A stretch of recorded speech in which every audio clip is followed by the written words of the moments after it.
grabación. Perfecto. ¿Están viendo la pantalla?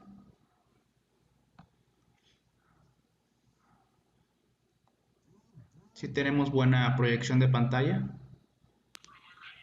Sí, se ve. Ok, sí, vamos a hablar por el chat de Zoom, ¿sale? Bueno, ya para terminar con los temas de ventilación y empezar con fisiología renal, vamos a hablar acerca de la regulación de la respiración, ¿ok? Que yo creo que ya han leído, ya saben todo con respecto a la regulación de la respiración. Únicamente voy a marcar, chicos, ciertos puntos importantes, ¿sale? Que ustedes tienen que saber. La regulación de la respiración prácticamente se, se resume en este Que me lo esquema. digas. En, ¿De qué, güey? alguien tiene su micrófono prendido.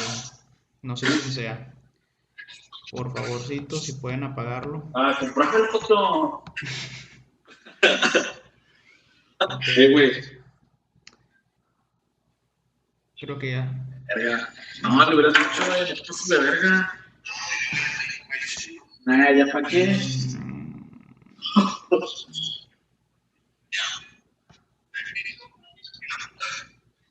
Mm, ya, creo que ya. Bueno, no, todavía no. ¿Cómo le hago para apagar el micrófono? ¿Dónde era? Ah, aquí está. Ahorita lo apago. Ah, chis, ¿por qué no lo puedo apagar? Mm, Bueno, Daniel, oye, tienes tu Habló Luis, micrófono, güey, hoy. tienes tu micrófono prendido. Si Sí, podrías no. apagarlo, por favor. Voy a olvidarlo. Bueno, Habló, güey, así nomás. bueno, Digo, ¿qué onda? ¿Cómo andas? Y yo, no, pues bien. bueno. Me dijo, oye, ¿no quieres meterte al gimnasio? Y yo, Creo que no. o sea, no, porque el güey se quiere meter, Daniel, pero no quiere ir solo. Pero me pone, güey, a las 5 de la mañana. No, perro. Yo le digo que, ya, güey. Daniel Martínez. Sí, güey, me la juro. Y yo así que no mames.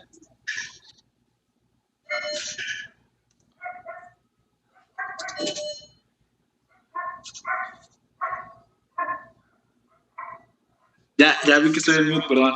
Ok, bueno, gracias. Ok, bueno, ahora sí vamos a continuar. Este.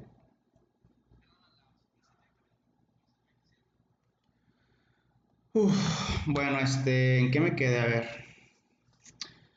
Les estaba comentando que prácticamente todo lo de la regulación de la respiración se resume en esta imagen que está aquí. Realmente la regulación de la respiración eh, podríamos decir que es como un reflejo, chicos. Entonces, ustedes recuerdan cómo actúa un reflejo, van a poder relacionar cómo funciona esto de la respiración. Recuerda que siempre hay un estímulo, un receptor, una vía aferente, un centro de integración y una respuesta. Sale ante lo que está detectando el cuerpo. En este caso, ¿sí? Prácticamente tenemos que tener bien en claro que lo que va a regular la respiración son los siguientes. Número 1, la presión parcial de oxígeno. Número 2, la presión parcial de dióxido de carbono. Número 3, la concentración de hidrogeniones. Y número 4, hay estímulos mecánicos que pueden regular la respiración. ¿Sale? Muy bien. Entonces nosotros tenemos sensores y tenemos también estímulos. ¿Cuáles son los estímulos? Ya te los comenté. Los estímulos pueden ser químicos o mecánicos. ¿Cuáles son los químicos? Aquí están señalados el oxígeno, el dióxido de carbono y el hidrógeno. Pero también tenemos estímulos mecánicos que pueden intervenir en la regulación de la respiración. Esos, chicos, son los estímulos. Tenemos receptores. Los receptores, pues los dividimos. Si el estímulo es mecánico, entonces tenemos mecanorreceptores. Si el estímulo es químico, se llaman quimiorreceptores. Los quimiorreceptores, a su vez, son los más importantes, los dividimos en dos: quimiorreceptores periféricos y quimiorreceptores centrales, ¿sí? Los periféricos y los centrales, ¿ok? Prácticamente estos son los más importantes, ¿sí? Tenemos un centro de integración. El centro de integración, ¿sí?, se encuentra a nivel del bulbo raquídeo. Ahí en el bulbo raquídeo nosotros tenemos un acúmulo de neuronas que se le conoce como sustancia reticular o formación reticular. La formación reticular tiene múltiples funciones, por eso no se le conoce como núcleo reticular, ¿sí? Es formación reticular o sustancia reticular, ya que las neuronas que están en esa formación o en esa sustancia tienen múltiples funciones. Entre estas funciones, chicos, se encuentra la de la regulación de la respiración. Ahí, en esa parte del bulbo raquídeo, nosotros podemos dividir a estas neuronas en dos grupos: el grupo respiratorio dorsal, que es este que está aquí, y el grupo respiratorio ventral, que por disposición anatómica, pues este es el dorsal y este es el ventral, ¿ok? Tienen nombre, sí, tienen otro nombre alterno. El nombre alterno del grupo respiratorio dorsal es centro inspiratorio, y el nombre alterno del grupo respiratorio ventral es el centro expiratorio, ¿sí? De estos dos que están aquí, el más importante es el del grupo respiratorio dorsal, también conocido como centro inspiratorio. Es el más importante, el centro inspiratorio, el grupo respiratorio dorsal. Ahí está el centro de integración, ¿sale? Y prácticamente todos los estímulos, que ahorita hablaremos un poco de cada uno de ellos, todos los estímulos, como tú sabes, tienen un receptor específico, ¿sí? Y tienen una vía aferente. Se integran en el grupo respiratorio dorsal, que es el centro inspiratorio, y aquí, dependiendo del estímulo, se genera una respuesta. La respuesta, a diferencia de las aferencias, que son muchas, ¿sí?, la eferencia solamente es por un caminito, y ese caminito se llama nervio frénico.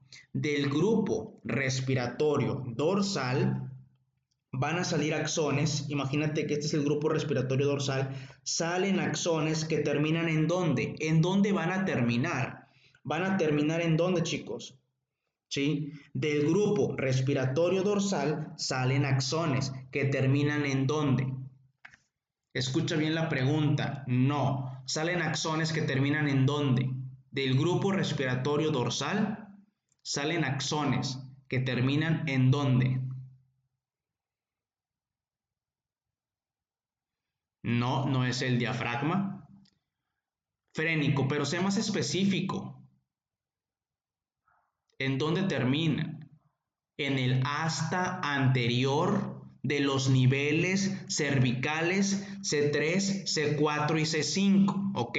Hay que ser más específicos. Entonces, este axón va a descender y va a terminar en el asta anterior del nivel cervical, que tú ya sabes que es C3, C4 y C5. Ahí yo voy a tener a las neuronas motoras inferiores, que van a salir sus prolongaciones axonales, se van a juntar, y ahora sí, como acaban de decir ustedes, se juntan y forman un nervio que es conocido como el nervio frénico. Nervio frénico. Ese nervio frénico va a terminar, recuerda que es eferente, por ende va a liberar acetilcolina y va a terminar en un músculo esquelético, actuando sobre un receptor nicotínico. Este receptor nicotínico se encuentra en el músculo conocido como diafragma. ¿Sale? Muy bien. ¿Ok? Entonces la vía eferente es muy sencilla. La vía eferente es la que te acabo de explicar. Grupo respiratorio dorsal envía información descendente que terminan en C3, C4 y C5. De aquí salen las fibras axonales que forman al nervio frénico. Este, a su vez, libera acetilcolina, la cual es una sustancia que actúa sobre receptores nicotínicos, NM o N1, los cuales se encuentran en el diafragma y esto va a generar una contracción del diafragma. De tal forma, chicos, que la contracción del diafragma y por ende la frecuencia respiratoria va a depender de la frecuencia con la que descargue el nervio frénico. Si el nervio frénico descarga mucho, la frecuencia respiratoria va a aumentar. Si el nervio frénico descarga poco, la frecuencia respiratoria va a disminuir. Ramiro, ¿cuál es la frecuencia respiratoria normal?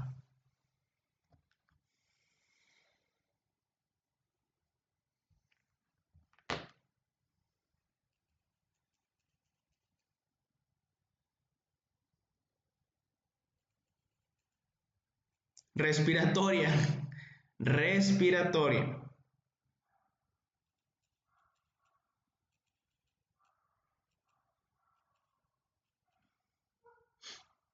De 12 a 20. La frecuencia respiratoria normal que vamos a manejar siempre va a ser de 12 a 20. Esa es la frecuencia respiratoria que nosotros vamos a manejar como normal. ¿Sale, vale? De 12 a 20 respiraciones por minuto. ¿Ok?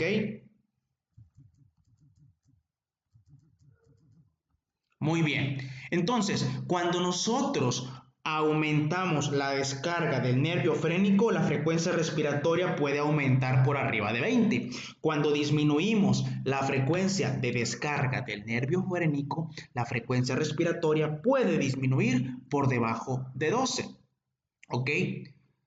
El nervio frénico se caracteriza porque, a diferencia de otros nervios, este presenta esta característica que les puse yo aquí, ¿sí? Se caracteriza porque tiene cierta peculiaridad, ¿sí? Resulta que cuando no se estimula, está quieto. Hay cierta quiesencia, está quieto. ¿Por qué está quieto? Porque no ha sido estimulado por el grupo respiratorio dorsal. Cuando el grupo respiratorio dorsal, que ahorita veremos cómo y por qué, cuando este grupo se estimula, actúa sobre el nervio frénico, que por cierto tiempo estaba quieto, estaba quiescente, estaba quieto. ¿Por qué estaba quieto? Porque no había estímulo. De repente hay un estímulo y entonces aparece una ráfaga de potenciales de acción. Y esa ráfaga de potenciales de acción provocan una contracción sostenida. No sostenida por mucho tiempo, pero sí es una contracción un poco más sostenida que cualquier otra contracción del músculo esquelético. Sí te mamaste, Ramiro, pero no pasa nada, a todos nos puede pasar, ¿ok? No te preocupes, ¿sale? Muy bien. Entonces, ya vimos nosotros hasta ahorita, ¿sí? ¿Cuál es la respuesta? ¿Sí? Ya vimos cuál es la respuesta y empecé a explicar la respuesta porque es muy sencillo, es muy fácil de entender, pero ahora hay que entender, ¿sí? Cómo es que las aferencias cómo las aferencias modifican esta ráfaga de potenciales. Eso es lo más importante de la regulación de la respiración. Y vamos a empezar, ¿qué les parece si están de acuerdo conmigo? Vamos a empezar con los receptores químicos periféricos. ¿Sale? Vamos a empezar a hablar de los quimiorreceptores periféricos, los cuales se encuentran, no te confundas por favor, están en el cuerpo carotidio, no en el seno carotidio, en el cuerpo carotidio, ¿sí? Ahí se encuentran los quimiorreceptores periféricos, que son de los que vamos a hablar. Como puedes observar en este esquema, ahí se comenta que los quimiorreceptores periféricos responden al oxígeno, al dióxido y al hidrógeno. Pero ¿cómo responden? Vamos a analizarlo. Ok, tenemos este esquema que está aquí, que es un esquema de su libro de textos Gannon. Es una organización microscópica del cuerpo carotidio. Aquí podemos observar cómo tenemos ciertas células propias del cuerpo carotidio, que son las células del glomo. Células del glomo tipo 1 y células del glomo tipo 2. También podemos observar, chicos, cómo tenemos por aquí vías aferentes. Estas vías aferentes son vías aferentes, como se observa aquí, del noveno par craneal y del décimo par craneal. ¿Ok? Esta línea representa al glosofaringio y al vago. ¿Sale? Entonces, ¿qué tenemos aquí nosotros? Tenemos vías aferentes. Aquí solamente manejan el glosofaringio, pero es el glosofaringio y el vago. ¿Sale? Muy bien. Resulta que estas células que están aquí van a responder al oxígeno, principalmente al oxígeno. También se comenta que al dióxido y también se comenta que al hidrógeno, pero responde principalmente a el oxígeno. ¿Sale? Muy bien. ¿Cuál de esas dos células es la que responde? ¿Cuál de estas dos es la que tiene la capacidad de responder? Hay dos, las del glomo tipo 1 y las del glomo tipo 2, pero pues tienen funciones diferentes.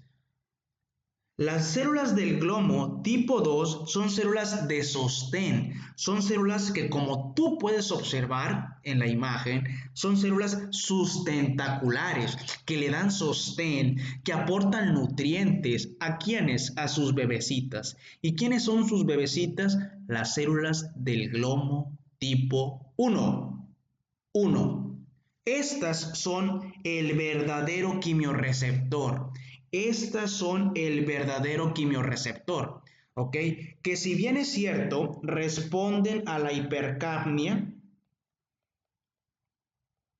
que si bien es cierto, también pueden responder a la acidosis, ¿sí? No digo que no, pero su principal estímulo, ¿cuál es? Devani Sosa. ¿Cuál es su principal estímulo?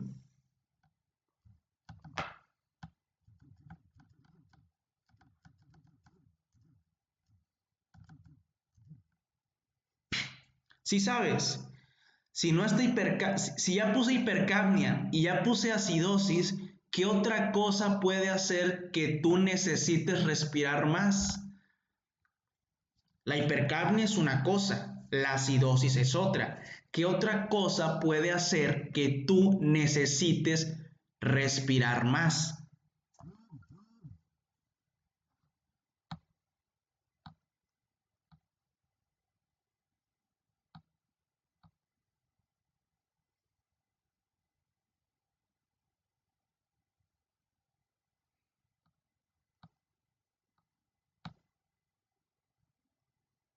La hipoxia, ¿ok?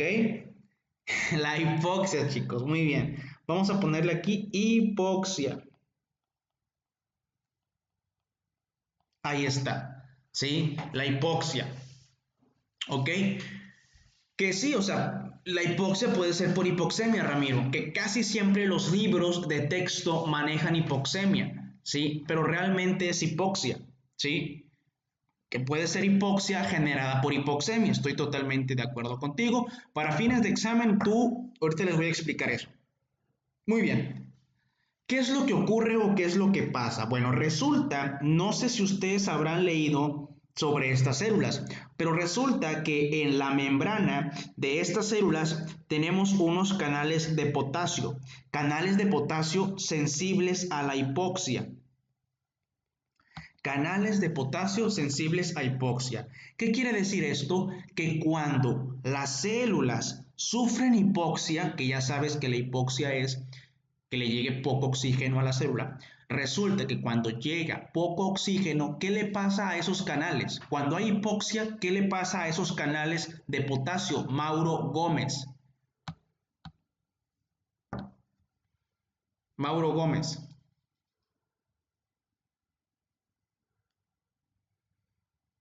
Cuando hay hipoxia, se estimulan, a ver, ¿se abren o se cierran?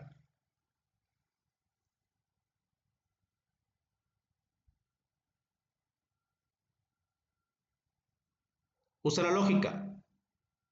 Está cabroncito, ya sé que está cabroncita la pregunta. La respuesta es, se cierran, ¿ok? Cuando hay hipoxia, se cierran los canales de potasio, ¿ok? Ahí les va. ¿Qué pasa cuando se cierran? El potasio no puede salir, entonces se quedan cargas positivas. Si se quedan cargas positivas, ¿qué le pasa a la membrana? Se despolariza. Y si se despolariza, ¿qué pasa? ¿Alguien leyó algo sobre esto? Yo sé que están ocupados con genética, lo entiendo. Pero esto es algo de primer parcial. Muy bien, Pablo César González Camacho. ¿Sí? Si se despolariza, pues hay un cambio en el voltaje y se abren canales de calcio sensibles a voltaje. Muy bien. Entra el calcio y estas vesículas que están aquí liberan una cosa aquí. ¿Sí? ¿Qué es lo que liberan? Dopamina. ¿Sí? Se libera dopamina. Recuerda que la dopamina es una catecolamina. Entonces, ¿qué es lo que ocurre? Que las células del glomo tipo 1, cuando hay hipoxia, liberan dopamina. La dopamina actúa sobre receptores D2. No se ve muy bien, lo voy a escribir así bonito, D2. Receptores D2 que están en la membrana de estas neuronas. ¿Qué es lo que ocurre? Que se generan potenciales de acción y entonces salen fibras aferentes. Salen potenciales de acción, los cuales van a terminar ¿en dónde? En el centro inspiratorio, en el grupo respiratorio dorsal. Así es, Mariana Quintanilla, se cierran los canales de potasio sensibles a la hipoxia. Muy bien. Y entonces, pum, pum, pum, pum, pum y pum. Estoy hipoxémico, tengo hipoxia, centro inspiratorio, grupo respiratorio dorsal, yo te elijo, ¿sí? Y entonces el grupo respiratorio dorsal, ¿qué empieza a hacer, chicos? A descargar. Y al descargar se contrae más el diafragma. Y entonces la frecuencia respiratoria puede aumentar para meter más oxígeno, ya que tu paciente está hipoxémico. ¿Sí quedó claro? ¿Sí quedó claro esto?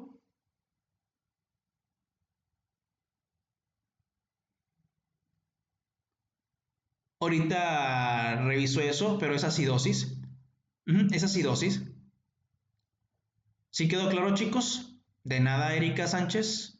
Muy bien. Ojo, también puede ser que la hipercapnia aumente la frecuencia respiratoria, también puede ser que la acidosis, pero lo más potente para los periféricos es la hipoxia. Ahora, ¿qué pedo para el examen? Ok, para el examen, los libros dicen que los quimiorreceptores periféricos se activan ¿cuándo? Damaris, creo que, no, Damaris no le he preguntado. Damaris Román Hernández.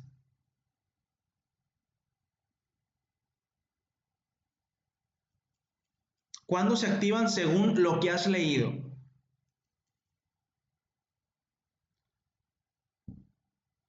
En varios libros dicen que los quimiorreceptores periféricos están activos y te dicen algo. O sea, ¿cuándo tú vas a saber en el examen? Simón, cuando hay hipoxia, ok, sí. Pero, ok, tú vas a saber que están activos, te vas a fijar en la presión parcial de oxígeno. porque son más sensibles al oxígeno, recuerden. Te vas a fijar para saber cómo están los quimiorreceptores periféricos. Muy bien, Gilberto, te vas a fijar en la presión parcial de oxígeno, ¿sí? Si tú buscas en la literatura, en el Constanzo, en el Gannon y creo que en el Guyton también comentan que los quimiorreceptores periféricos se activan cuando la presión parcial de oxígeno es de 60 o menos. ¿Sale? ¿Por qué? Porque cuando la presión parcial de oxígeno es menor a 60, la saturación de la hemoglobina es menor de 90. Y entonces ya no es suficiente para mantener un correcto aporte de oxígeno en tu cuerpo, en tu cerebro, en tu corazón, en tu vida. ¿Ok? Muy bien. Terminamos con los quimiorreceptores periféricos. Ya te dije el número mágico. El número mágico es 60. Muy bien. Nos pasamos ahora. Dudas, chicos. ¿Dudas con esto de las células del glomo? ¿Lo han preguntado? Sí lo han preguntado, por eso lo expliqué. ¿Ok? Bueno, pasamos ahora con los siguientes quimiorreceptores, que son los quimiorreceptores centrales, como puedes observar en este esquema, en esta imagen. De igual forma, chicos, recuerden que esta clase se está grabando. Según yo, se está grabando. Entonces, pueden verla las veces que ustedes gusten. ¿Ok? Ahí nada más le dan un like al video. Muy bien, quimiorreceptores centrales. ¿Qué es lo que te pueden preguntar en el examen? Bueno, te pueden preguntar en el examen que ¿a qué son sensibles los quimiorreceptores centrales? Resulta que los quimiorreceptores centrales, estrictamente hablando, son sensibles al hidrógeno, o mejor dicho, directamente. Directamente son sensibles al hidrógeno.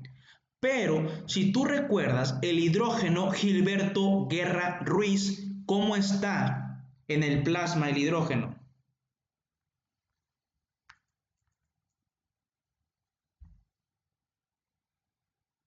¿Cómo está? No. Ok, sí puede estar unido a proteínas o compuestos, así es, que son los que la amortiguan al hidrógeno. Pero cuando está libre, ¿cómo está? Puede estar libre o unido a proteínas como la hemoglobina. Pero cuando está libre, sabemos que está cargado. ¿Sí? Si está cargado, entonces no puede atravesar la barrera hematoencefálica.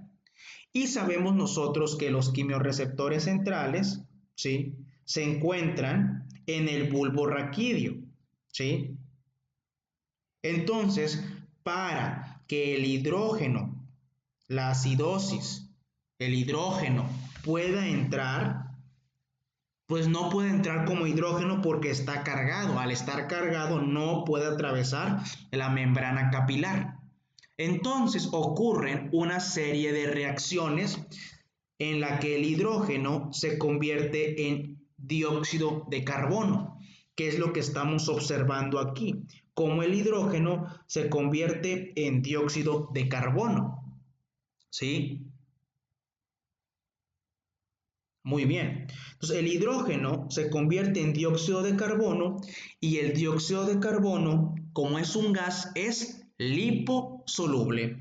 Y entonces entra por difusión simple, que no se te olvide, ¿sí? Ya entró al bulbo raquídeo, pero tiene que atravesar también la barrera hematorraquídea para poder llegar al centro donde está el quimiorreceptor central. Atraviesa la barrera hematorraquídea, ya atravesó la barrera hematoencefálica, atraviesa la barrera hematorraquídea y ahora ya tenemos al dióxido de carbono en el líquido cefalorraquídeo. Una vez que ya está dentro, se convierte en ácido carbónico cuando se une al agua. La reacción que ocurre ahora es inversa, ¿sí? Y después se convierte en hidrógeno. Este hidrógeno que estaba aquí afuera, ahora ya está aquí adentro. Y este hidrógeno actúa sobre los quimiorreceptores centrales, ¿sí? Y hacen que los quimiorreceptores centrales descarguen sobre el centro inspiratorio, sobre el grupo respiratorio dorsal, ¿sí?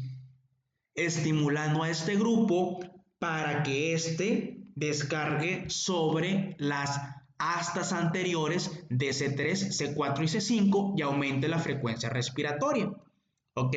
Porque el paciente está teniendo una acidosis. ¿Ok? Entonces, los quimiorreceptores centrales se estimulan. Sí, esta barrera es la barrera hematoencefálica y esta es la hematorraquídea. Sí, que aquí está mal, aquí dicen que es hematoencefálica, no, es la hematorraquídea porque separa la sangre del líquido cefalorraquídeo. ¿Ok? Muy bien. ¿Qué les comentaba? En resumen, quimiorreceptores centrales sensibles directamente son sensibles a el hidrógeno.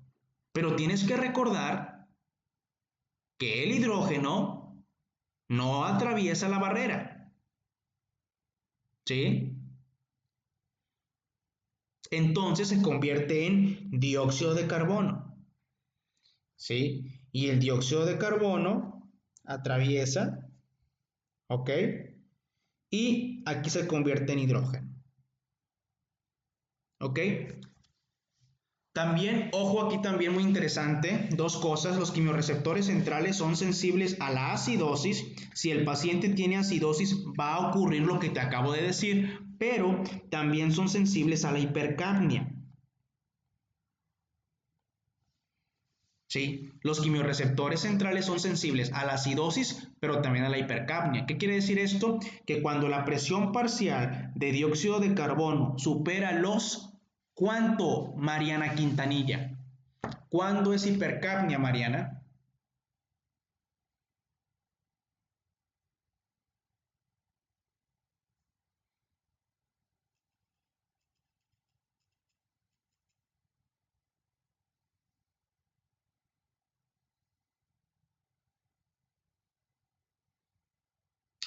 Arriba de 45, ¿ok? Entonces, cuando la presión parcial de dióxido de carbono es mayor de 45 milímetros de mercurio, ya está elevada la presión parcial de dióxido de carbono. Está elevado el dióxido de carbono. Y si tú recuerdas todo lo que hemos estado platicando, ¿sí? Al estar elevado el dióxido de carbono, te acabo de explicar ahorita, se eleva el dióxido de carbono, este dióxido de carbono que está elevado hace todo este recorrido, estimula los quimiorreceptores centrales y aumenta la frecuencia respiratoria. ¿Qué sucede cuando tú aumentas la frecuencia respiratoria? Hay dos cosas. Alguien que me diga.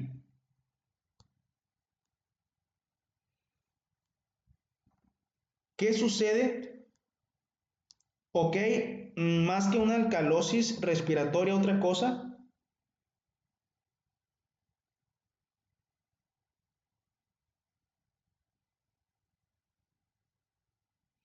Otra cosa, ok, sacas muy bien, muy bien. No es porque Gilberto, no es seguro que ocasiones una alcalosis, porque lo que tú quieres es compensar. Recuerda que el estímulo fue una hipercapnia, ¿sí? Entonces aquí hay dos sopas. Al tú aumentar la frecuencia respiratoria pasan dos cosas que estamos seguros. Número uno, metes más oxígeno y número dos, sacas dióxido de carbono. De eso estamos seguros. Todos estamos seguros de eso. Meto oxígeno y saco dióxido de carbono. ¿Sí? En este caso, fíjate muy bien, la hipercapnia aumenta la frecuencia respiratoria. ¿Para qué? Para sacar dióxido de carbono y el paciente vuelva a tener una presión parcial de dióxido de carbono normal. ¿Ok? En el caso de los periféricos, al aumentar la frecuencia respiratoria, meto más oxígeno y tiene sentido. ¿Cuál es el estímulo de los periféricos? La hipoxia. Si aumento la frecuencia respiratoria, meto más oxígeno. ¿Cuál es el estímulo de los centrales? Uno de ellos, la hipercapnia. Si aumento la frecuencia respiratoria, saco dióxido de carbono. Y como veremos más adelante, el dióxido de carbono es un ácido volátil. Es un ácido, al final del día es un ácido. Por eso, si el paciente tiene una acidosis, también aumenta la frecuencia respiratoria. ¿Para qué? Para sacar ácido, ¿sí? Y compensar la acidosis. Saco un ácido por la exhalación. Ahí les va. ¿Ok? Y estos son los quimiorreceptores centrales. Muy bien. Aquí no hay un par craneal, aquí los axones van directamente ya que están muy cerquita, muy pegaditos. Siguiente, mecanorreceptores. En el pulmón, específicamente en el músculo liso de los bronquios y de los bronquiolos, existen mecanorreceptores. En el músculo liso de los bronquios y de los bronquiolos hay mecanorreceptores. ¿Sí? ¿Cómo actúan estos mecanorreceptores? A diferencia de estos dos que cuando se estimulaban aumentaban la frecuencia respiratoria, los mecanorreceptores inhiben la frecuencia respiratoria. ¿Sí? No, la pueden bajar dependiendo. Recuerda, la inspiración es activa, la expiración es pasiva. El centro inspiratorio, ¿sí?, aumenta la frecuencia respiratoria cuando se activa mucho, pero cuando no se activa, no hay aumento de la frecuencia se queda estable porque es pasiva. Sí, estaba platicando de los terceros receptores, que son los mecanorreceptores. En los bronquios y en los bronquiolos tenemos músculo liso, ¿sale? En ese músculo liso nosotros tenemos mecanorreceptores. Cuando un sujeto mete mucho volumen,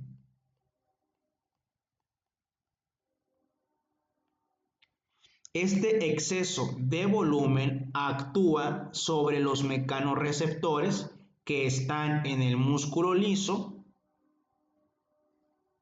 y envían señales a través del nervio vago para cortar la inspiración.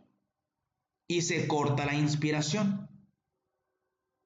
De esta forma se disminuye la frecuencia respiratoria porque se inhibe, ahora en lugar de estimular, ahora se inhibe al centro inspiratorio. ¿Ok? Y es un mecanismo que es el reflejo de Hering-Brever,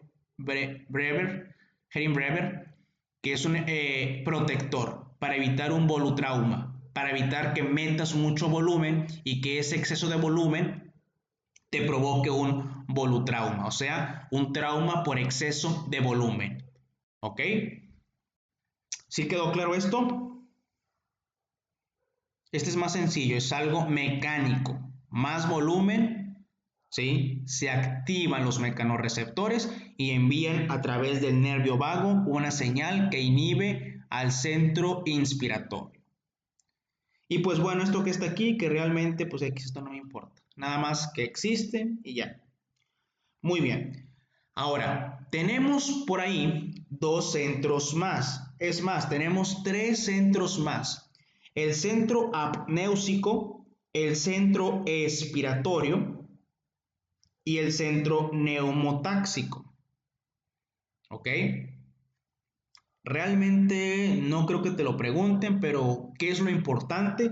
El centro apnéusico prolonga la inspiración. Cuando necesitas, por ejemplo, en el ejercicio, cuando necesitas inspirar más, ¿sí?, se activa el centro apnéusico. Y el centro apnéusico, al activarse, cuando el centro apnéusico se activa, estimula al centro inspiratorio y el centro inspiratorio descarga más sobre estas neuronas. ¿Para qué? Para que se prolongue la inspiración. Esa es la función del centro apnéusico. ¿Cómo te lo pueden preguntar? Durante una práctica, bla, bla, bla, bla, ¿qué sucede si se estimula el centro apnéusico? Y la respuesta es que se prolonga la inspiración.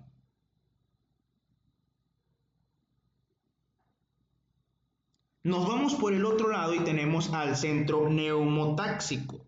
El centro neumotáxico corta la inspiración, disminuyendo el volumen corriente.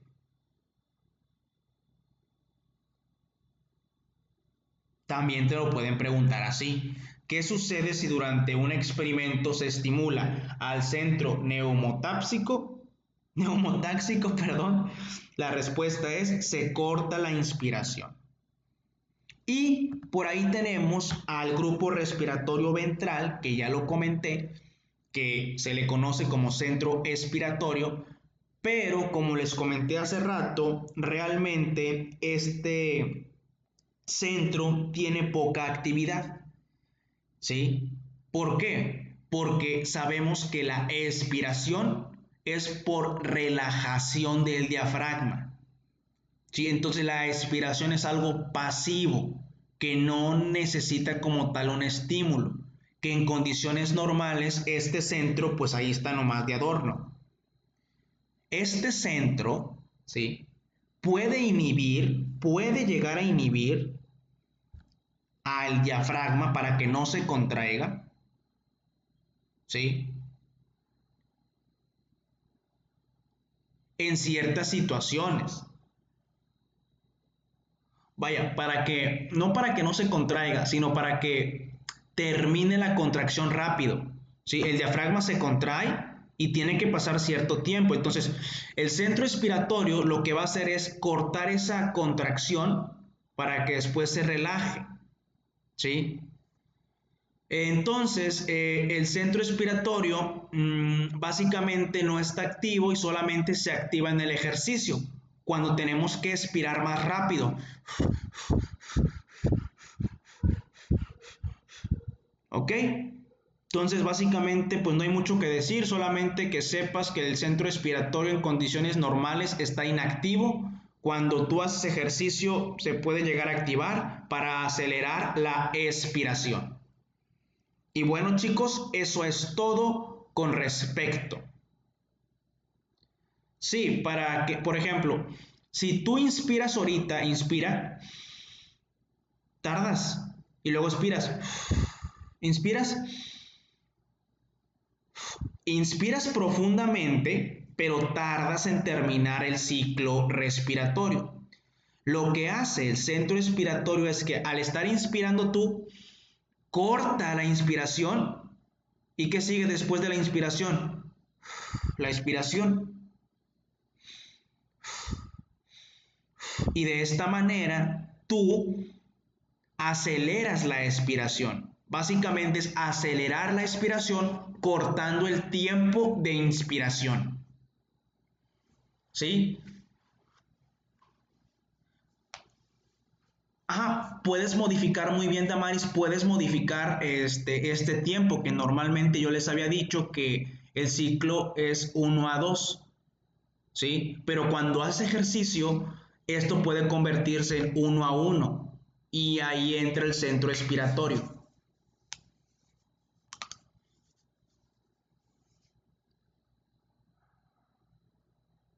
¿Cómo que si mantienes la expiración? Se regulaba por oxígeno, dióxido, hidrogeniones y mecanorreceptores.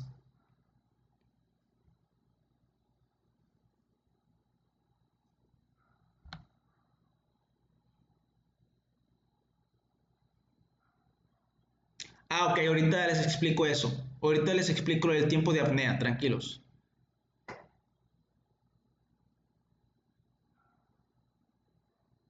Bueno, es que no lo comenté porque pues no viene al caso, pero la respiración también recibe información de la corteza, ¿sí?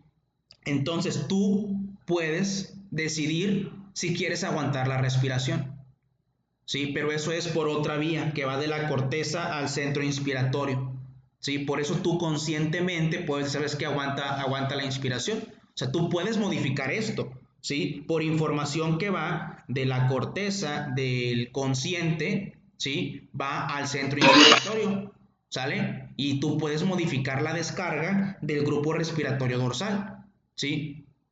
Por eso no lo puse. Básicamente esto que les puse yo aquí es como un reflejo, una respuesta. No hablé de lo consciente. Conscientemente, pues yo ahorita puedo aumentar la frecuencia respiratoria. Por eso les dijeron a ustedes, si alguno de ustedes es técnico, que cuando chequen la frecuencia respiratoria no le tienen que decir al paciente, oye, voy a checar su frecuencia respiratoria. O sea, no. ¿Por qué? Porque el paciente en su afán de salir bien puede regular su frecuencia respiratoria.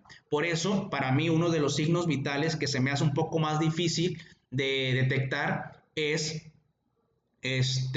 la frecuencia respiratoria, porque tienes que estar ahí al pendiente, que es cierto lo que dice Andrea Carreño, mientras tú aprovechas, pero pues yo soy un poco lento, estás checando el pulso y al mismo tiempo estás viendo que se infle la panza o que escuchas que entre el aire y ahí matas dos pájaros de un solo tiro, de que el paciente cree que le estás tomando la frecuencia cardíaca, pero en realidad pues le estás tomando la frecuencia respiratoria. O si eres muy chido, las dos al mismo tiempo, pero yo aún no desarrollo esa capacidad, me pierdo.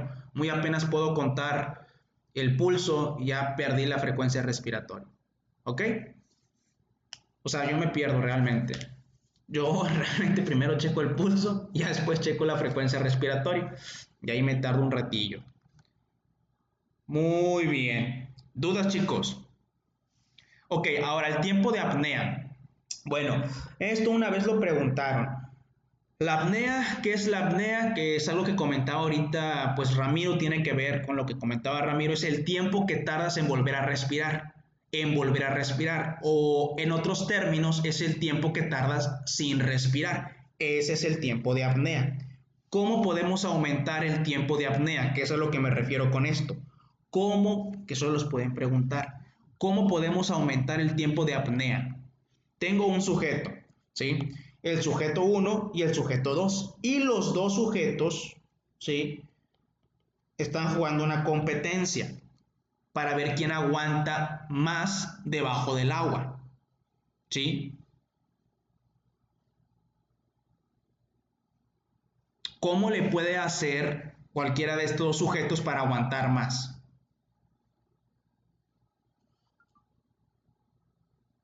El tiempo de apnea es el tiempo que tardas sin respirar o el tiempo que tardas en volver a respirar. Por ejemplo, estás sumergido abajo del agua. El tiempo que sales y vuelves a respirar es el tiempo de apnea. Hiperventilando, chicos. Una forma de aumentar el tiempo de apnea es hiperventilando previo a meterte abajo, ¿no? Abajo del agua, que es lo que yo hago. Por eso yo aguanto hasta 3 minutos debajo del agua. Entonces, cuando hago competencias, por eso siempre gano. Con gente que no sabe, obviamente, con gente que es experta, pues sí, ¿verdad? Sí sabe este show. Entonces, el sujeto número 1, pues respira normal, 17, pero el sujeto número 2, pues se le ocurre hiperventilar. Ojo, son respiraciones profundas, no taquipnea.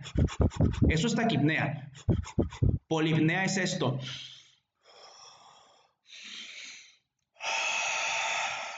¿Ok? Respiraciones profundas, ¿sale?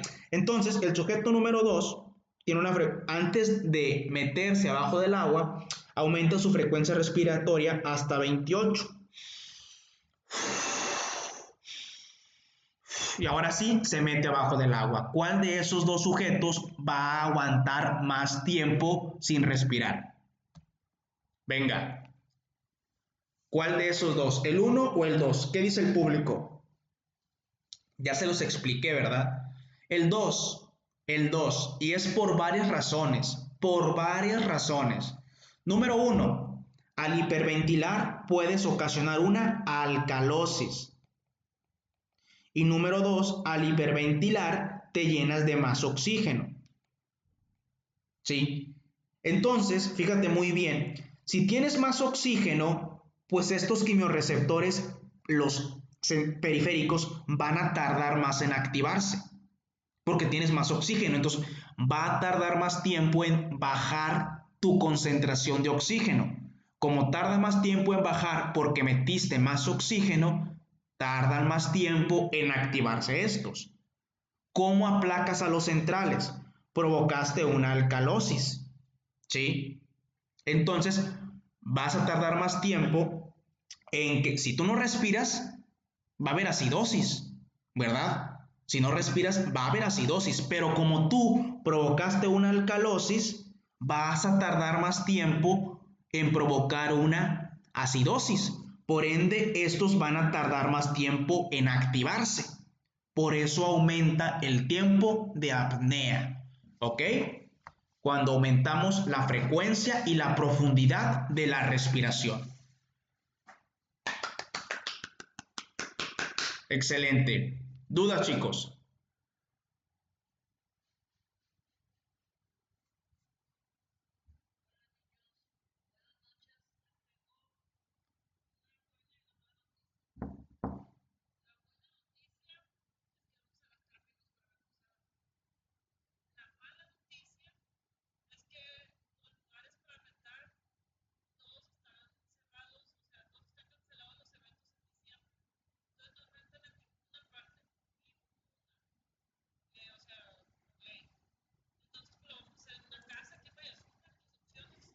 Ok, perfecto.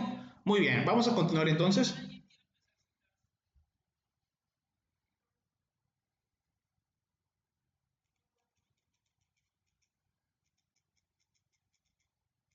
Ok,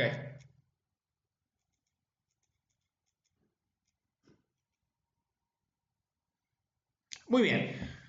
Vamos a hablar de fisiología renal. Realmente les voy a decir algo. Yo cuando era estudiante de fisiología, como ustedes ahorita, dije, ay no, es un desmadre el riñón. Qué hueva con el riñón. No, no, no, no, no, qué hueva el riñón.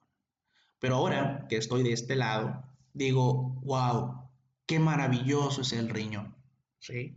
Y realmente sí es muy sorprendente la actividad del riñón. ¿Alguien de ustedes quiere ser nefrólogo? No, nadie. ¿A alguien le interesa la nefrología? Yo creo que a nadie le interesa. Ah, muy bien, Cassandra. Excelente. Yo realmente te va a ir muy bien si eres nefróloga. Hay muchos pacientes en el hospital con enfermedad renal crónica terminal. Es un buen consejo realmente si quieren ser internistas, si quieren que les vaya bien. O sea, en cualquier lado te puede ir bien, pero nefrología es una gran área de oportunidad. Cualquier centro, no sé, si yo soy internista, por ejemplo, y hablo a mi centro de hemodiálisis, por ley tienes que tener un nefrólogo, siempre. Entonces, hay muchos pacientes con enfermedad renal crónica terminal que necesitan diálisis peritoneales, que necesitan hemodiálisis, y pues a huevo tienen que ir a ver un nefrólogo, de ley, ¿sí? Y pues la nefropatía es una patología como consecuencia de hipertensión, de diabetes, y la hipertensión y diabetes es muy, muy, muy, muy... ¿Qué puso Damaris? Ya vi. Entonces, la hipertensión y la diabetes es muy común, es muy frecuente. Entonces, pues sí les va a ir muy bien. Pueden hacer, si alguien es foráneo y quiere ser nefro, puede crear su propio centro de hemodiálisis allá de donde son ustedes y les va a ir muy bien porque pues son muy pocos los que se quieren ir de Monterrey. Yo, por ejemplo, me voy a ir de Monterrey, ¿sí? Yo, porque yo no soy de aquí, yo soy de la hermosa Huasteca Potosina, ¿verdad? Eh, y pues estoy enamorado de mi Huasteca Potosina, no la cambio por nada. Entonces vamos a hablar del riñón, ¿sale? ¿Qué es lo que tenemos que saber? Bueno, pues si nos vamos con la anatomía, pues el riñón, los riñones son órganos bilaterales, retroperitoneales, que están cubiertos por una cápsula.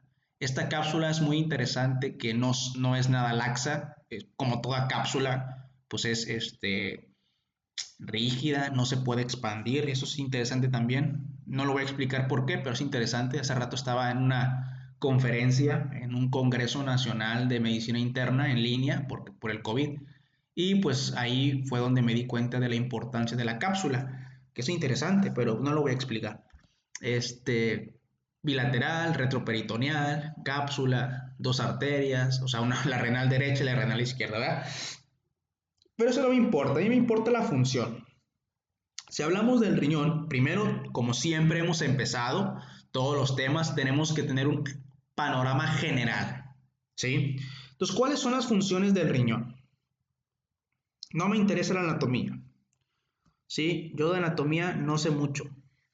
¿Cuáles son las funciones del riñón?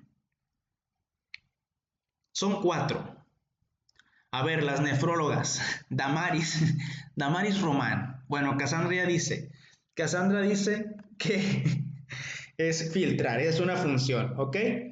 La filtración.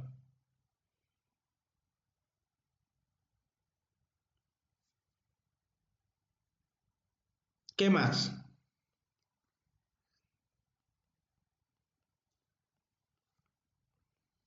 Eh,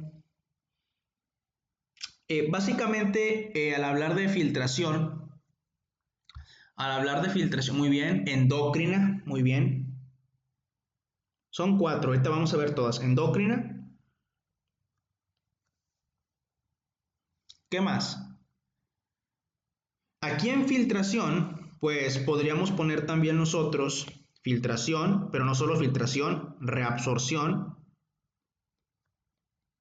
y secreción. O sea, con estas 3 cosas, el riñón tiene una actividad muy importante en la regulación hidroelectrolítica, que esa es una función, regulación hidroelectrolítica. Esa es la primera función, regulación hidroelectrolítica.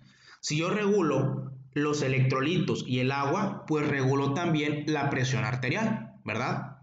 Entonces, no voy a controlar la presión arterial, pero sí puedo poner una regulación hidroelectrolítica. Y tú sabes que si regulas al sodio y regulas al agua, claro que modificas la presión arterial. Función endocrina, ¿ok? ¿Cómo que función endocrina? Sí, el riñón, ay no, es muy interesante el riñón. Yo también voy a ser nefrólogo. Función endocrina, ¿ok? Número 1, ¿qué produce? Por ahí pusieron ustedes, producen eritropoyetina.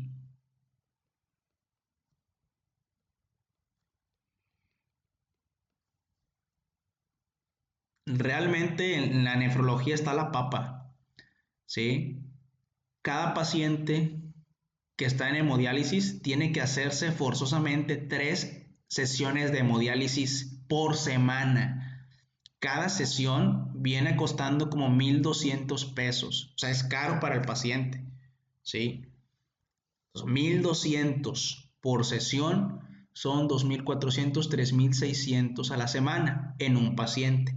Obviamente sin contar la consulta que tú les vas a dar y sin contar la colocación del catéter. Y me estoy yendo a lo más barato. Entonces 3,600, si tienes 3 pacientes, ya vienen siendo como 10,000 pesos a la semana, más la consulta y más todos los demás pacientes que tú veas. Entonces es una gran área de oportunidad. Obviamente que también pues, puedes ser altruista y pues dar las sesiones gratis, pero eso ya depende de cada quien. Eritropoyetina, ¿qué más? ¿Dónde está la otra nefróloga? ¿Dónde está la otra nefróloga? A ver. Damaris era la otra nefróloga. Damaris, la primera gratis, como la piedra. Era broma, no importa, la pregunta no es broma. ¿Qué otra función? Renina, excelente, Emiliano, muy bien. Muchas ya las vimos, chicos. Renina. Les faltan, si no me equivoco, les falta una. De las más importantes, claro. Esa es otra función, Pablo, pero primero estamos con las endócrinas. Muy bien, ayuda a la síntesis de vitamina D. Ok, ojo, estas son las tres principales hormonas: eritropoyetina, renina y vitamina D. Puede que produzcan otras, pueden que tú cuando leas los libros de medicina interna te encuentres con que produce otras hormonas, ¿sí? Pero para fines de fisiología, esto que está aquí, ¿ok? ¿Qué otra función? Ya por ahí puso Pablito. Pablo puso síntesis de bicarbonato, sí, muy importante, síntesis de bicarbonato, excelente. Y me falta otra.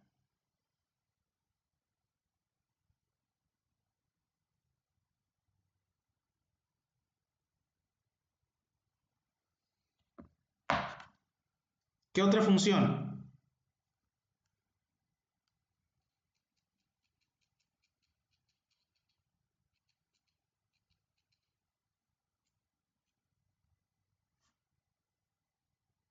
Venga, les falta una, chicos, muy importante, que es la causa del síndrome urémico.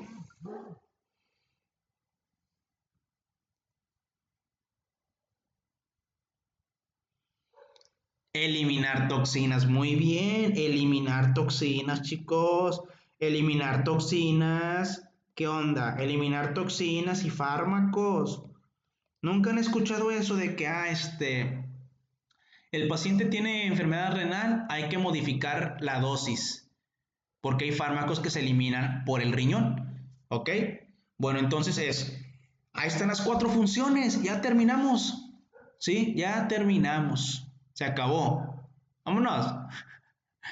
Entonces, ahí les va. Número uno, regulación hidroelectrolítica, muy importante. Sodio, potasio, bicarbonato, fosfato, agua, magnesio. Síntesis de hormonas, eritropoyetina, renina y vitamina D. Eritropoyetina, ya te la sabes, aquí lo voy a recordar, ya te la sabes. Síntesis de eritrocitos. Renina, ya te la sabes, participa en el eje renina, angiotensina, aldosterona. Vitamina D, regulación del calcio y del fosfato. Síntesis de bicarbonato, esto es muy interesante también. Y eliminar toxinas y fármacos. ¿Sale? ¿Qué toxinas? A ver. Huele a gas, háblenle al plomero. Afortunadamente yo trabajé de plomero. Si no sabían, les comento, yo fui plomero un tiempo. Fui un mes a trabajar a la Ciudad de México de plomero. Fue una experiencia, fue divertida. Ya no me acuerdo mucho. Entonces, si ocupan un plomero, además de médico, también soy plomero. AINES, AINES, AINES, Emiliano Cabello. ¿Qué has escuchado hablar de los AINES? O sea, el AINE realmente, Emiliano, es muy importante. Qué bueno que lo comentas, pero no se elimina por el riñón. O hay algunos que sí. Muy bien, eso es lo interesante de los AINES, sí, que te chingan al riñón, los AINES. Diclofenaco, ibuprofeno, ¿ok? Entonces, ¿qué toxinas? ¿Qué toxinas del cuerpo, no externas? ¿Qué toxinas del cuerpo se tienen que eliminar? A ver, ¿quién sabe? Venga, yo confío en ustedes. ¿Quién me lo dice? ¿Quién da más? Boom, chiqui boom boom, chiqui boom boom, boom boom. Correcto, boom. ¿Qué otra cosa? Urea. ¿Qué otra cosa? Que no es una toxina, pero se tiene que eliminar. Y me falta otra, que es la más importante para fines del examen de fisiología.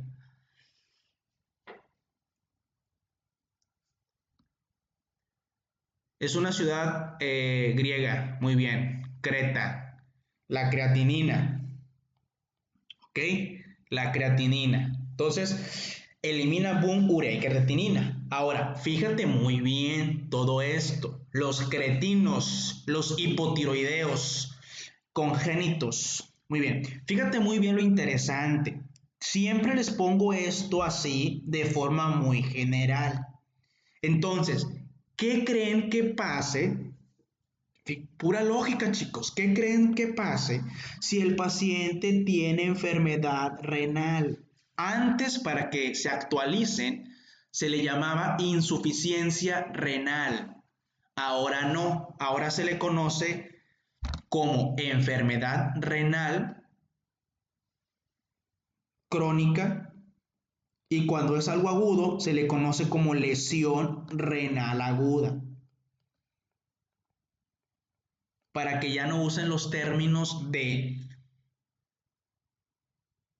insuficiencia renal aguda para hacer 500 sentadillas seguidas.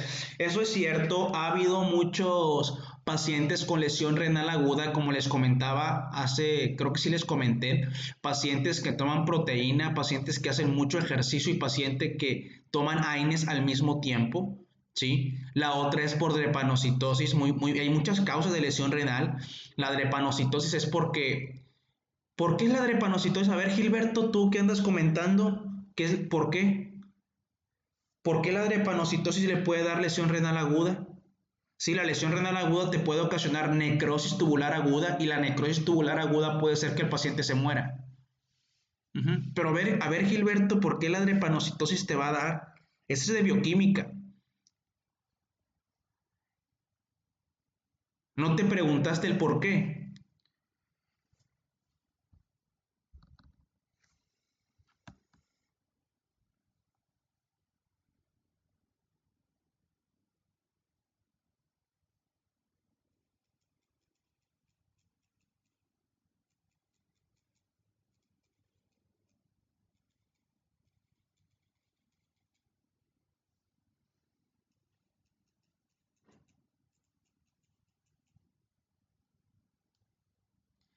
Muy bien, porque en los tejidos periféricos la presión parcial de oxígeno es baja.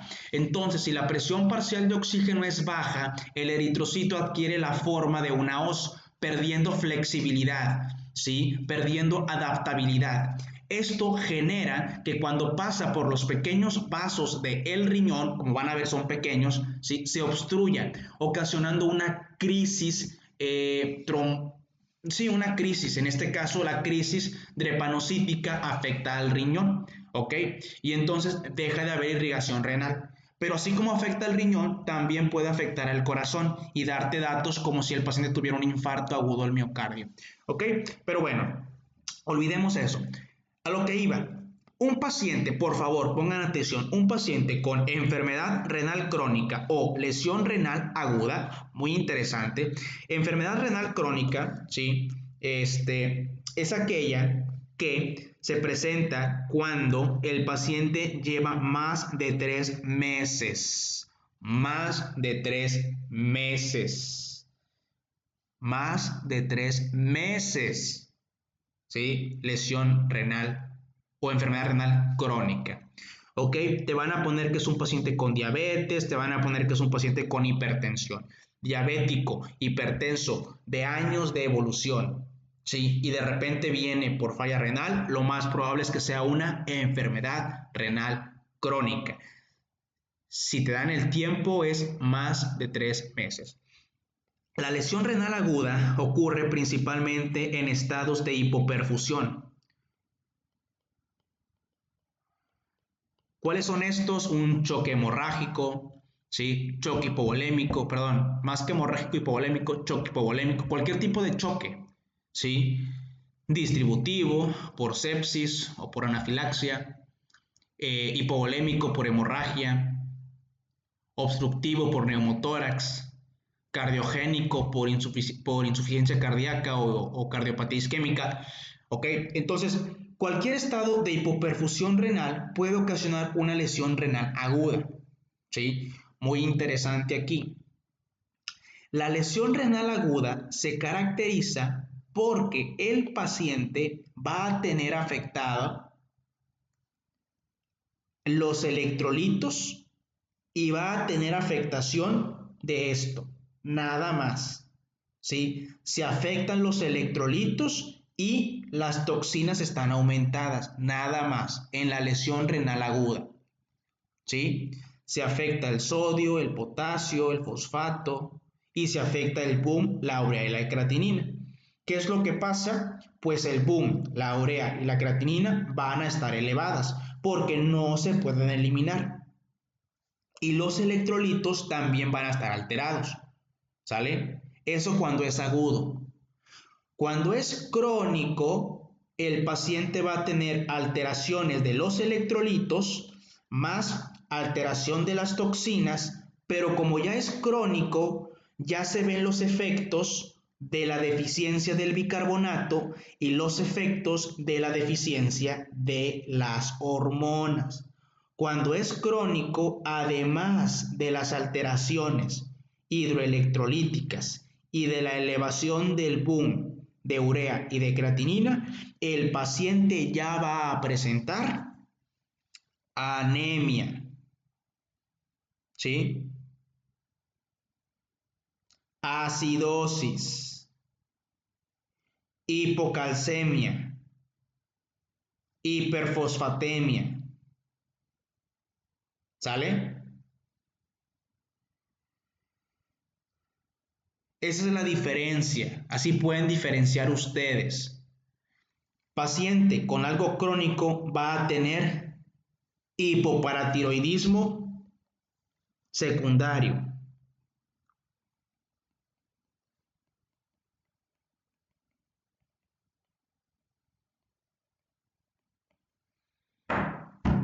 Porque no hay vitamina D, no hay calcio, se eleva la PTH. Hipoparatiroidismo secundario. Muy bien, eso es de forma muy general.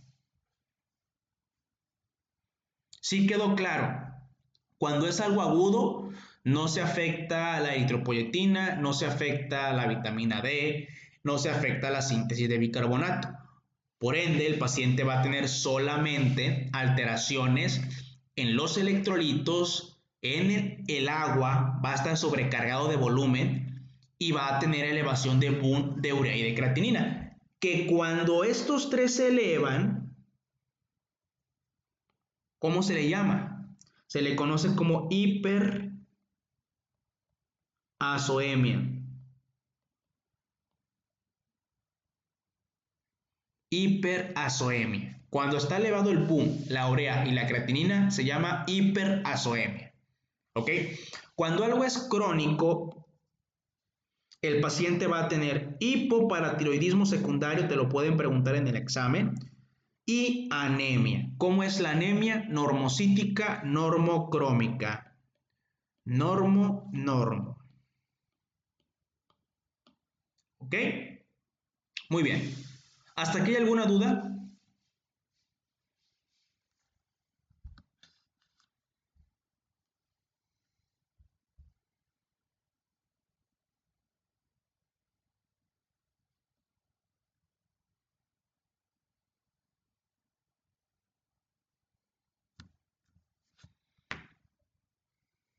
¿Dudas?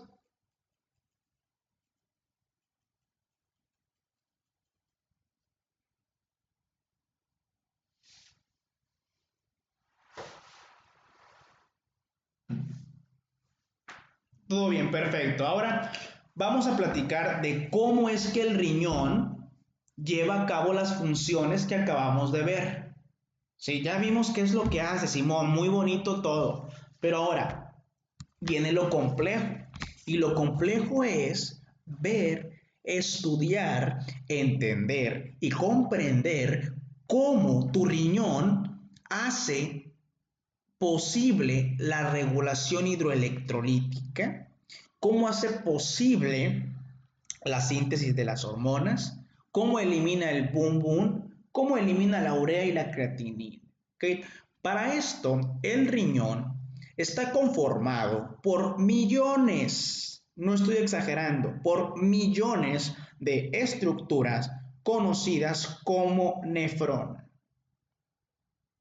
Que la nefrona es la unidad funcional del riñón. Esa nefrona está conformada por dos, o la podemos dividir en dos componentes. Número 1, el componente que se encarga de filtrar, que es el glomérulo. Y número 2, el componente que se encarga de secretar y reabsorber, que es el sistema tubular. Y aquí en esta imagen podemos observar nosotros a una nefrona. Esa es nuestra nefrona. Podemos observar cómo la nefrona está conformada por lo que te acabo de comentar previamente. Esto que está aquí es el sistema tubular. Observa el sistema tubular, ahorita hablaremos un poco de él. Y esto que está aquí es el glomérulo, ¿sí? El riñón se caracteriza, chicos, porque tiene mucha irrigación, está muy irrigado. Y se caracteriza también porque existe un sistema porta, ¿sí? En el cuerpo existen, hasta donde yo sé o tengo entendido, 3 sistemas porta. En el riñón está uno de estos sistemas, ¿sí? ¿Y por qué es un sistema porta? Porque, o cuál es la característica de un sistema porta, generalmente nosotros tenemos lo siguiente: una arteria, un capilar y después una vena, ¿verdad? Un sistema porta se caracteriza porque hay una arteria, un capilar, una arteria, un capilar y después una vena. Y en el riñón tenemos un sistema porta, que hablaremos de él posteriormente. Muy bien, si nosotros analizamos, ¿sí?, a la nefrona, corte un poco más de cerca, vamos a observar esto que está aquí, chicos, que es lo que les comentaba.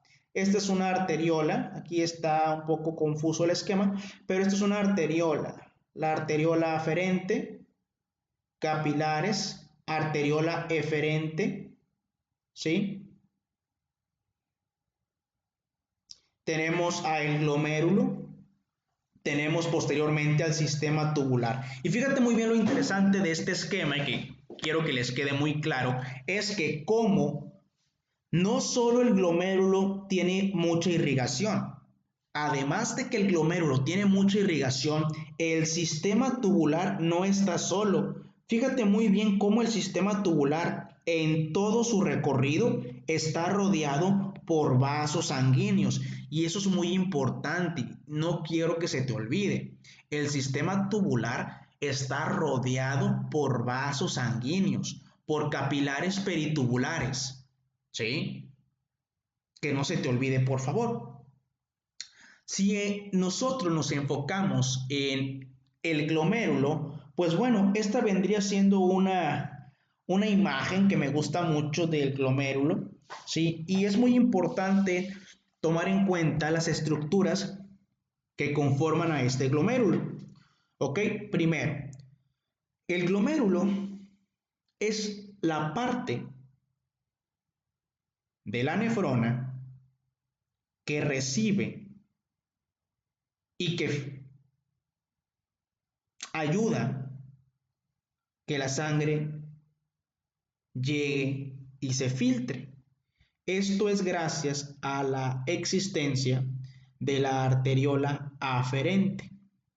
Esto que está aquí son los capilares glomerulares. Como puedes observar, son más delgados porque no tienen músculo liso. Entonces, el glomérulo renal está conformado por una arteriola aferente, capilares glomerulares, arteriola eferente, es esta que está aquí, y a través de estos vasos la sangre entra. Aquí, como veremos después, ocurre la filtración y posteriormente la sangre sale. Es muy interesante que tengas en cuenta que hay dos arteriolas, la aferente y la eferente. Y es importante que recuerdes que las arteriolas son el sitio de mayor resistencia vascular. La presencia de dos arteriolas es de suma importancia, ya que estas arteriolas regulan el ultrafiltrado, que el ultrafiltrado es lo que se filtra. Aquí va a pasar sangre.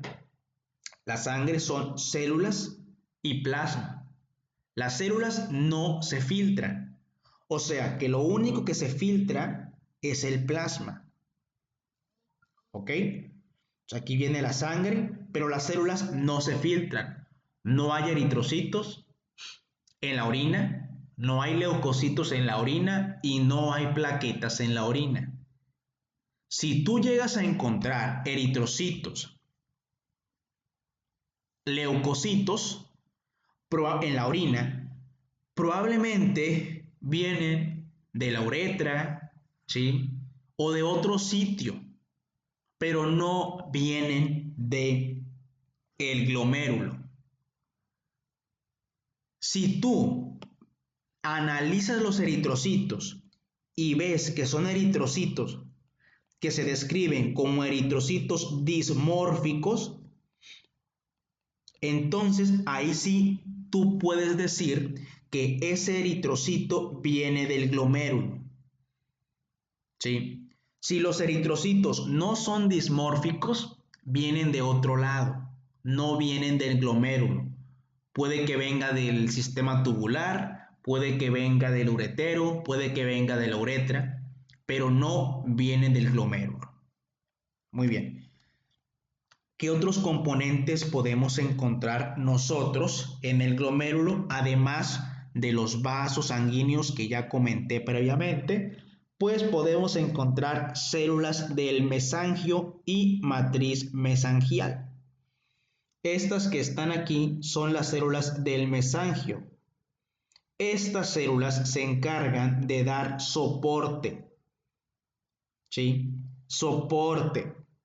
Además de estas células, entre cada célula existe la famosa matriz mesangial. ¿Ok? Matriz mesangial, que son fibras que conforman a la matriz extracelular. Entonces, esto se encarga de dar soporte. ¿Qué otra cosa podemos observar? Observamos epitelio. Y observamos dos tipos de epitelio. El epitelio parietal, que este epitelio parietal forma a lo que se le conoce como cápsula de Bowman, que es todo esto que está aquí es la cápsula de Bowman, y este es el epitelio parietal, que es un epitelio plano simple, como puedes observar.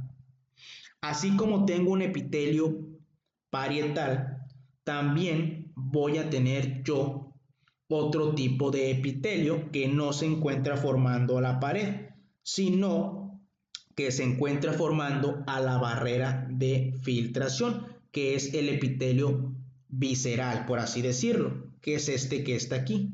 Este es un epitelio, ¿sí? Perdóname, este que está aquí, el amarillo. El amarillo es epitelio también. Nada más que este epitelio se le conoce como podocito. Y como puedes observar, voy a hacerle un zoom a ver si lo alcanzas a ver. El podocito tiene prolongaciones citoplasmáticas que se le conocen como pedicelos, ¿sí? Que después lo veremos más adelante. Esto que está aquí, chicos, también son capilares glomerulares. Capilares glomerulares, capilares glomerulares. La sangre entra por aquí, por la arteriola aferente y pasa a los diferentes capilares glomerulares. Estos capilares tienen sostén gracias a la presencia de las células mesangiales. Permiten y le dan sostén a los capilares glomerulares. Esto es el endotelio, endotelio, endotelio, endotelio, y esto es la luz del endotelio, la luz del capilar, todo esto que está aquí. Rodeando al capilar tenemos nosotros a los famosos podocitos, que como comenté es un tipo de epitelio visceral, perdón. ¿Sí? Epitelio visceral, ¿sí? Y que el podocito y el endotelio, estos dos, forman la barrera de filtración, como si fuera la barrera alveolocapilar en el pulmón, pero aquí es barrera de filtración. A través del endotelio y del podocito, el plasma se filtra. O sea, el plasma que está aquí sale. Y lo que sale se le conoce como ultrafiltrado. Prácticamente se filtra todo, menos células ni proteínas. ¿Ok? Anota eso. Se filtra todo menos células ni proteínas. Eso no se filtra. No se filtran células y no se filtran proteínas. ¿Ok? Muy bien. ¿Cuál es la función del glomérulo? Como te comenté, la función del glomérulo es filtrar y regular la filtración.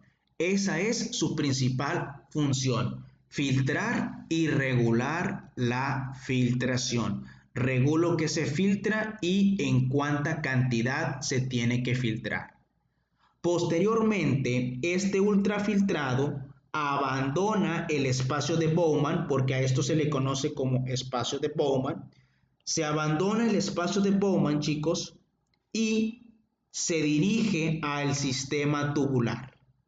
En clases posteriores veremos cómo ocurre el proceso de filtración. Ahorita solamente estamos conociendo.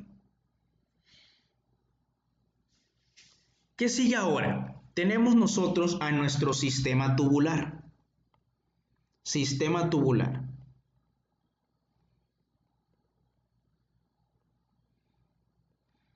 Como su nombre lo dice, está conformado por una serie de túbulos.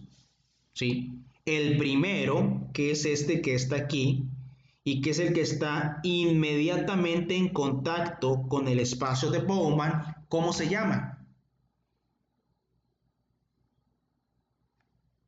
¿Cómo se llama ese primer pedazo, fragmento del sistema tubular que está en contacto con el espacio de Bowman? Pues sí, no, está muy sencillo, es el túbulo contorneado proximal, ¿ok? Una característica importante del túbulo contorneado proximal es que contiene en su cara apical muchas especializaciones conocidas como microvellosidades.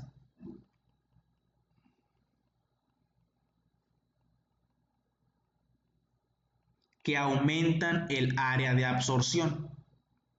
O sea que en el túbulo contorneado proximal se reabsorbe, fíjate lo que voy a poner, la mayoría de solutos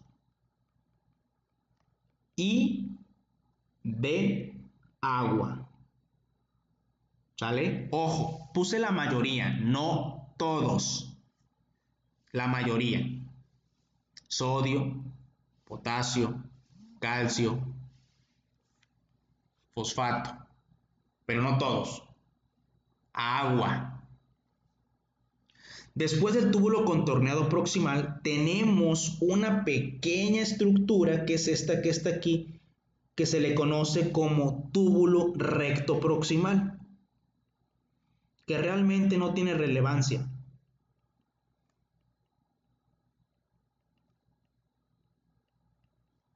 X. Y después del túbulo recto proximal sigue ¿quién? El asa de Henle. Esta asa de Henle tiene tres componentes. La porción descendente, por obviedad no se pone delgada porque es delgada, porción descendente, no tienes que poner delgada. Porción ascendente, ahí sí tienes que especificar ascendente delgada porque hay dos. Y la porción ascendente gruesa.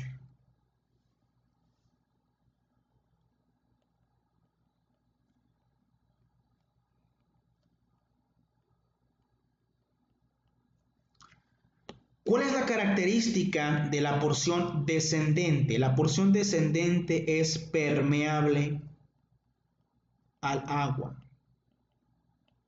a diferencia de estas dos que es impermeable al agua. ¿Sí? Aquí te voy a adelantar algo. En la porción ascendente gruesa es el sitio donde se reabsorbe la mayor cantidad de magnesio. En la porción gruesa del asa de Henle. ¿Qué sigue después? Sigue el túbulo contorneado distal. Muy interesante comentarte que en el túbulo contorneado distal nosotros localizamos a la mácula densa. Aquí está. Y fíjate muy bien cómo esta parte del túbulo contorneado distal está en íntimo contacto con el glomérulo y con las arteriolas. Y por aquí también están las células yuxtaglomerulares. Pues aquí dice el aparato yuxtaglomerular. Esto es el aparato yuxtaglomerular. Entonces fíjate muy bien cómo se correlacionan anatómicamente, cómo se correlacionan anatómicamente el túbulo contorneado distal, específicamente la porción de la mácula densa, con las arteriolas aferente y eferente.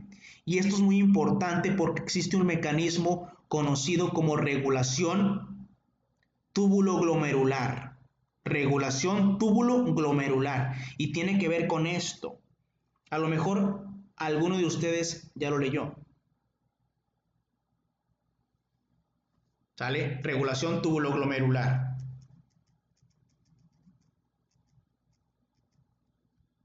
Muy bien. Después del túbulo contorneado distal tenemos esta pequeña porción. ¿Cómo se llama este?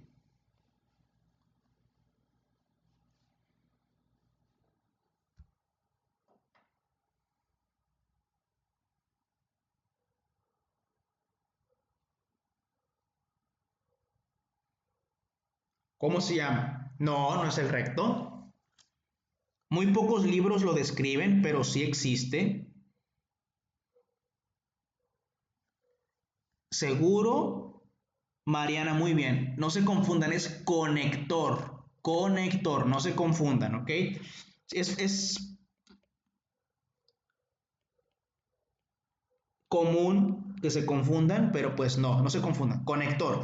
¿Por qué? Porque conecta al túbulo contorneado distal con la última porción, que también es una porción muy importante, que es el túbulo colector. ¿Por qué colector? Porque es la porción que recolecta, ¿sí? Recolecta lo que viene de las otras nefronas. Por eso es colector. El túbulo colector, ¿sí?, se caracteriza porque aquí se regula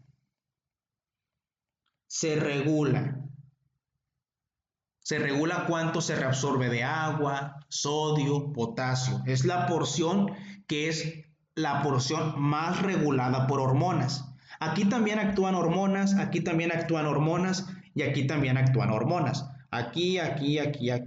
Sin embargo, el sitio donde actúan más hormonas y donde su función es importante es en el túbulo colector. Aquí se regulan, ¿sí?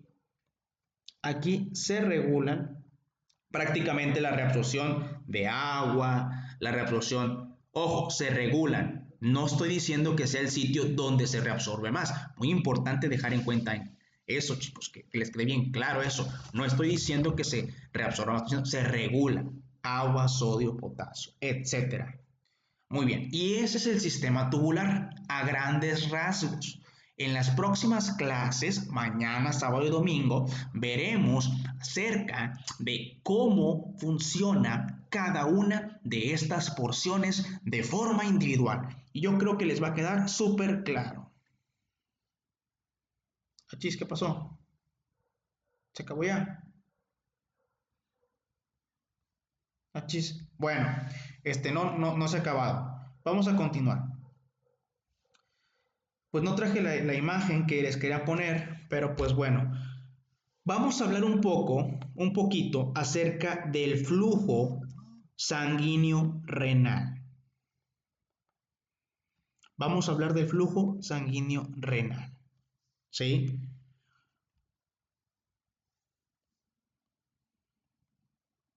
Es un tema muy importante.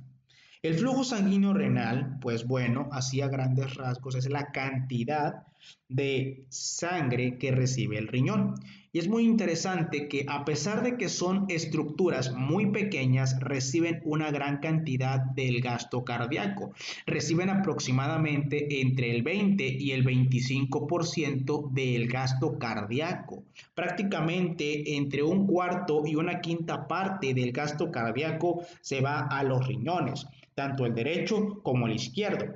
Por poner un ejemplo, ¿qué te parece si tenemos un sujeto de 70 kilogramos y este paciente tiene un gasto cardíaco de 6 litros?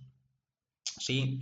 Si tiene un gasto cardíaco de 6 litros, ¿cuánto crees que sea el flujo sanguíneo renal? Para que nos demos una idea.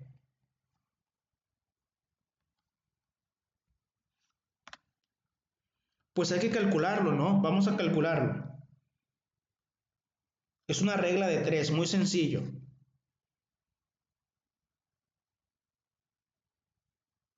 A ver, háganlo. Tienen que sacarle el 20% y el 25% a 6 litros.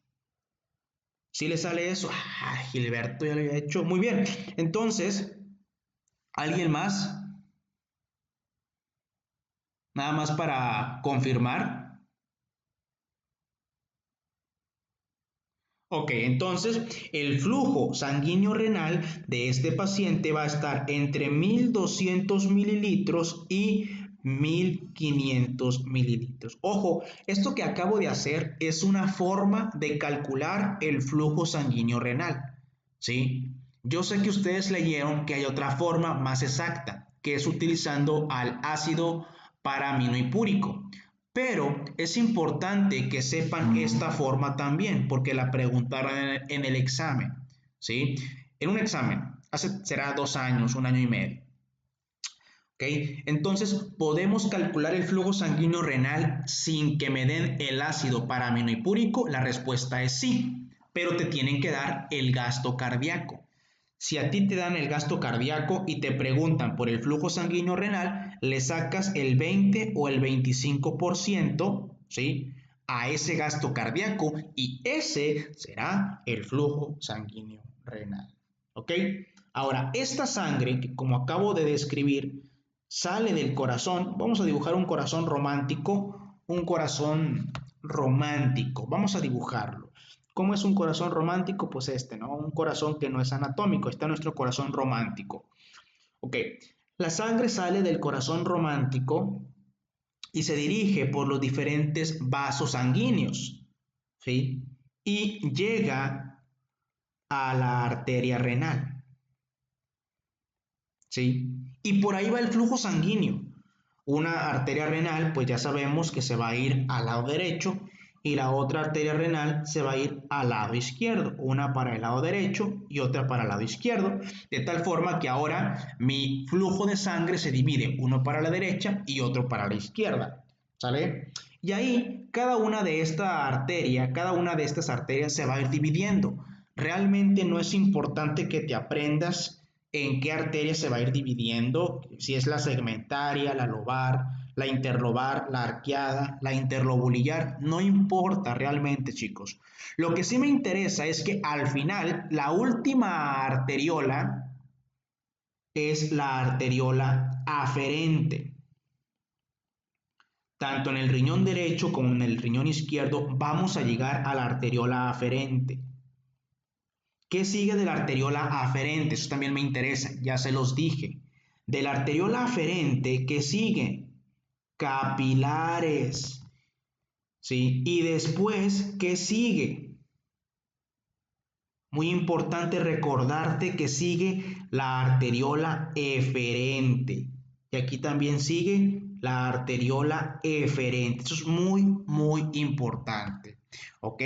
Recuerda que las arteriolas, a diferencia del capilar, tienen músculo liso. O sea, que las arteriolas, tanto la aferente como la eferente, pueden modificar su tono y por ende pueden modificar la resistencia. Estas arteriolas, chicos, son las que regulan cuánto se va a filtrar. ¿Cómo lo hacen? Modificando su tono, modificando su resistencia al flujo. ¿Ok? Muy bien. Y después de la arteriola eferente siguen otros capilares que son los capilares peritubulares, que ya te los mostré, son los capilares que rodean al sistema tubular, del cual ya platicamos un poco. ¿Sí?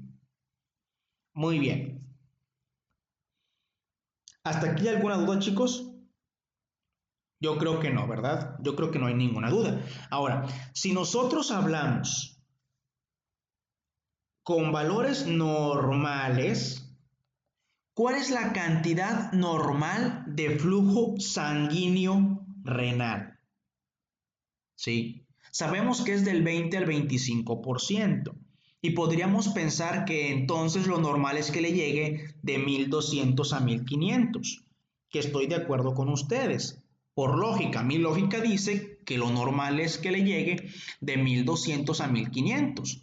Sin embargo, para fines de examen se considera hasta el momento, a menos que cambie, hasta el momento se considera como normal 1250 mililitros, ¿sí? 1250 mililitros por minuto más menos 10%. O sea, 1250 con un rango del 10% para arriba y un rango del 10% para abajo. 10% de 1250. Y este es el valor normal del flujo sanguíneo renal. ¿Sí? Flujo sanguíneo renal, ese es el valor normal. No. Ok, ya te entendí. Sí, le sacaste el 10% a 1250 para que quedara más bonito. Sí, yo también hago eso, Emiliano. Sí, 1250 más menos 125, ¿es correcto? Si el resultado que tú obtienes no sale entre ese rango, entonces decimos que está aumentado, si sale por arriba de eso, o está disminuido. ¿Sale? Muy bien. ¿Cuál es la fórmula para calcular el flujo sanguíneo renal? Si no, me dan el gasto cardíaco. Bueno, la fórmula es flujo sanguíneo renal, anótenla, es igual a flujo plasmático renal entre 1 menos hematocrito. Esta es la fórmula para calcular nosotros el flujo sanguíneo renal. ¿Sale? ¿Qué es esto que está aquí? Flujo sanguíneo renal.